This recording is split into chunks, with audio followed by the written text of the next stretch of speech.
న్యాయ వ్యవస్థలో అవినీతి అనేటువంటి అంశానికి సంబంధించి ఎన్సీఈఆర్టీ 8వ తరగతి పుస్తకంలో ఒక చాప్టర్‌ని పెట్టారు. దీనిపైన సుప్రీంకోర్టు చాలా తీవ్రంగా స్పందించింది. సుప్రీంకోర్టు చీఫ్ జస్టిస్ సూర్యకాంత్ చాలా తీవ్రంగా స్పందించారు.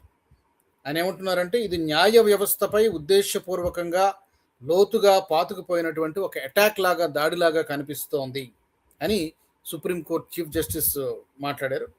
అలాగే సంస్థను లేకపోతే జ్యుడిషియరీ వ్యవస్థను కించపరచడానికి తాను ఎవరిని అనుమతించను అని కూడా చెప్పారు. దీన్ని రాజ్యాంగ ప్రాథమిక నిర్మాణంపై జరిగినటువంటి దాడిగా మరొక జస్టిస్ అయినటువంటి జోయ్ మాల్యా బాగ్చి అభివర్ణించారు. మొత్తానికి తప్పుపట్టారు. అంటే జ్యుడిషియరీ వ్యవస్థ మొత్తాన్ని మీరు కించపరుస్తున్నారు, తప్పుపడుతున్నారు అనేటువంటి అర్థంలో చీఫ్ జస్టిస్ గారు మాట్లాడారు. నిజానికి ఇది ఎప్పటి నుంచో ఉన్నటువంటి చర్చ. పలు సందర్భాల్లో సామాన్యులు కూడా హైకోర్టు స్థాయిలో కానీ, సుప్రీంకోర్టు స్థాయిలో కానీ అవినీతికి పాల్పడ్డారు, లేకపోతే లంచాలు తీసుకున్నారు అనేటువంటి ఆరోపణలు గతంలో చాలాసార్లు వచ్చాయి. కాకపోతే దీనిపైన, ఈ అంశం పైన విస్తృతంగా చర్చ జరగలేదు.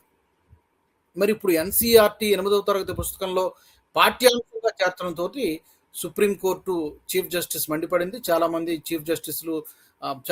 జస్టిస్లు కూడా, న్యాయమూర్తులు కూడా ఈ అంశాన్ని తప్పుపడుతున్నారు. మరి మీకేమనిపిస్తోంది? న్యాయ వ్యవస్థలో అవినీతి ఉందా లేదా?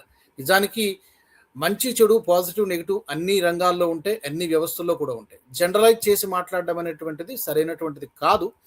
బట్ అవినీతి ఉందా లేదా మీకేమనిపిస్తుందో? ఒకవేళ ఉంటే ఏ స్థాయిలో ఉంది? ఒకవేళ ఉంది అని మీరు భావిస్తే దాన్ని ఎలా తొలగించాలి? ఎలా ప్రక్షాళన చేయాలి? తప్పకుండా మీ అభిప్రాయాన్ని కామెంట్స్లో పెట్టండి.